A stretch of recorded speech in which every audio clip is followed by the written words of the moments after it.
The Chamber has been a very exciting organization because it has had its ups, it's had its downs, we've had challenges, but we've continued to move forward. And that's what I truly respect about this organization.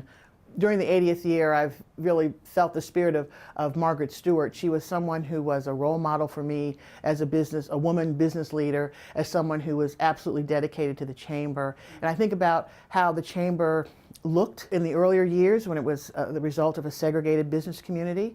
It was formed for that purpose because other business organizations wouldn't let business folks like myself join. To now, the Chamber is the most diverse, most vibrant business organization in the nation's capital. The immediate word that comes to my mind when I think about the Chamber of Commerce is, I think, impact. I mean, it's all about impact. Everything that the Chamber does day in and day out, whether it's through government affairs, whether it's through the retail work group, whether it's on workforce development, international trade, it's all about impact. And when you look at the resources that the Chamber is bringing to bear, it's nothing greater than impact. The District of Columbia is, everyone could just look around them and see that there's tremendous amount of growth. There's recognized as a place to do business. It's no longer just a federal enclave. It is a place that businesses thrive, not only small businesses, but large businesses. And you can come here, feel comfortable that it's a business-friendly city. You know, DC is changing a lot and has changed a lot. How the Chamber can be involved in the startup business community. It can involve the startup and tech business community and be part of the way business is done now. Millennials, how do we make that transition to be involved in something DC is not normally known for, which is startup and tech? The 80th anniversary of the DC Chamber of Commerce means to me that this is a business organization which has recognized its future and has moved toward it. The District of Columbia Chamber of Commerce has to continue to evolve. It has to continue to help its members re-message their businesses, to recognize the technological improvements in the way business is done, to reach a customer base which is different than that one was 30 years ago or 20 years ago or even 10 years ago.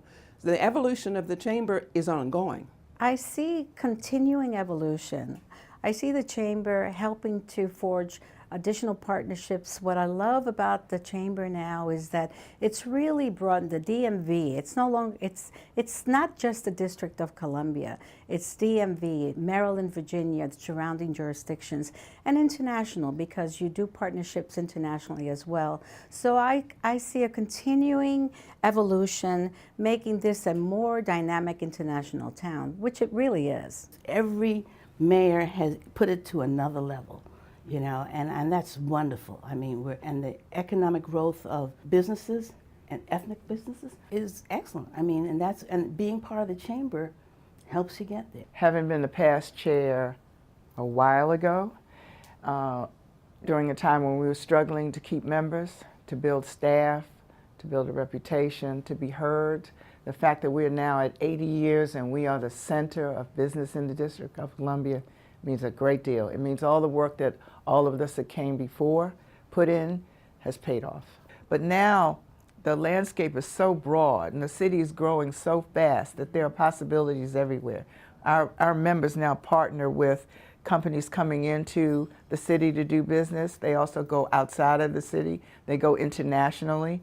And so the possibilities are almost endless now. In the course of one man's lifetime, an organization can make a contribution to a city that you see out play, develop, and encourage and uplift a city. And that's what the Chamber has been doing for almost a century. So I wish I could stick around for the next 20 years and see how it all comes out. But I'm confident that Washington will prosper, and in large measure because of the energy provided by the Chamber of Commerce. What I'm excited about first is when I know that businesses that have been here for decades are still here. And I'm excited about knowing particularly businesses that are resident owned, that have gone through the tough times of the city, that those businesses are still around.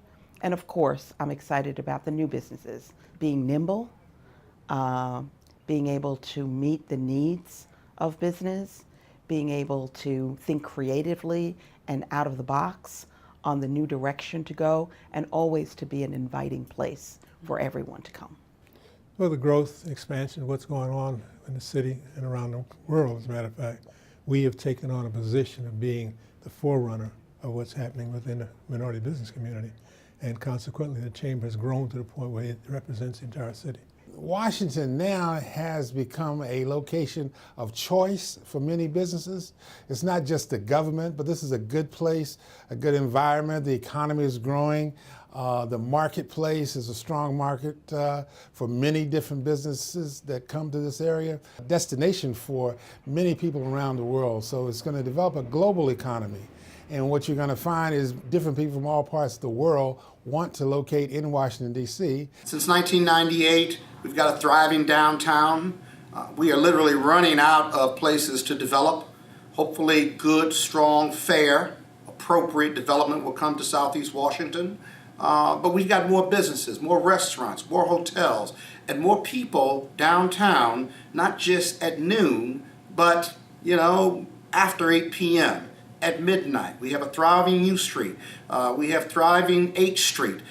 We have a thriving 14th Street, just to name some. These are dynamic places to work, live, to educate our children, and the Chamber has been a big part of that over the last 20 plus years and will continue to be a big part of it. The best of Washington, the very best of Washington isn't behind us. The very best of Washington with the D.C. Chamber's leadership is yet to come. Over the last several decades, the Chamber has evolved. You either evolve or die. And I think the Chamber started to recognize that in order to evolve and recognize the demographic change, the Chamber has to offer different services. And so we've increased our variety of services. We've had new thought ideas. We've become thought leaders, and I think that's important for Washington, D.C., because the city continues to evolve, and the Chamber has to continue to evolve as the demographic changes, as to prepare for the next generation of leaders that's coming. The millennials are coming fast, they're here, and I think the Chamber has to be prepared for that, and we have been doing that over the last several years. We have to start mentoring that. I think that the investment that the Chamber makes in the next generation of leaders to know how to lead in the nation's capital is going to be important, because unlike any other city, we're unique. We're a state, we're a city, we're a capital, and we have to teach our younger generation on how to do that. And I think if we do that well, the generation to come will lead this Chamber well.